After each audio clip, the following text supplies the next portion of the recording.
Hello explorateurs. Aujourd'hui nous continuons avec les archives d'Astraltar. Nous allons parler un peu de l'évolution, mais je vous en dis pas plus. N'hésitez pas comme d'habitude à vous abonner pour suivre les prochaines sorties du projet autour de Kaelestis et surtout partager autour de vous la chaîne. Maintenant je vous laisse en compagnie d'Astraltar.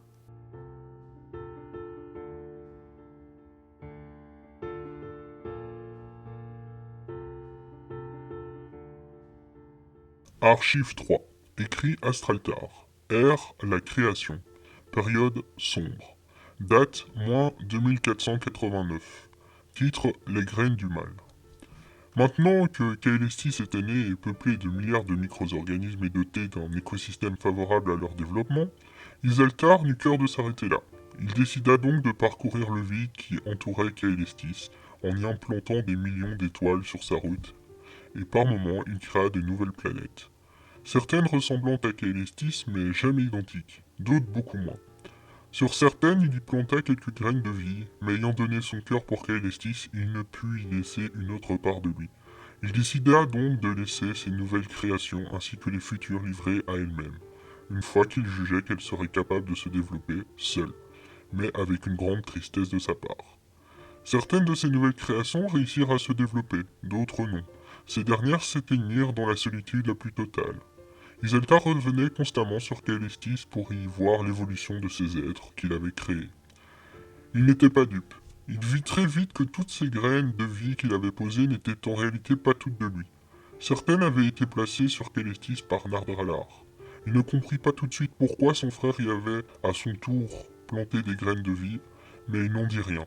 Pour lui, Kaelestis était son œuvre, mais il serait spectateur de ce qu'elle deviendrait, et non un acteur de celle-ci. Nardralar, quant à lui, n'espérait qu'une chose, que les graines qu'il avait plantées aident à la destruction de Kaelestis, simplement par jalousie et par ennui de sa part. Après plusieurs centaines d'années, les micro-organismes se développèrent très rapidement grâce à l'amour que Iseltar avait insufflé à Kaelestis. En -407, les premiers êtres vivants prenant l'ascendant sur les autres êtres de Kaelestis commencèrent à se lever et marcher sur leurs deux jambes. Très vite, les êtres appelés les debout commencèrent une nouvelle fois à évoluer, et certains d'entre eux commencèrent à chasser plutôt que de manger les racines et les plantes autour d'eux. Leurs apparences n'étaient pas encore celles qu'elles seraient par la suite. D'autres, qui n'étaient pas encore des debout, le deviendront également, comme les Yelera ou encore les Kailen. Les Krelons, quant à eux, continuèrent à vivre dans l'eau très longtemps, pour peu à peu vivre à la surface, mais dans des endroits très humides comme les marécages. Grâce à la viande que beaucoup d'entre eux mangeaient, hormis certaines races, ils sont devenus plus forts et plus résistants. Ils commencèrent également la confection de protections de peau de bête pour se protéger du froid, pris sur les animaux qu'ils avaient chassés pour manger. Certaines races restèrent végétariennes et se servaient de ce que leur offrait la nature pour confectionner des tenues. Mais beaucoup d'entre eux moururent dans des conditions difficiles, et la viande non cuite leur apporte beaucoup de maladies. C'est alors qu'une nouvelle période allait commencer.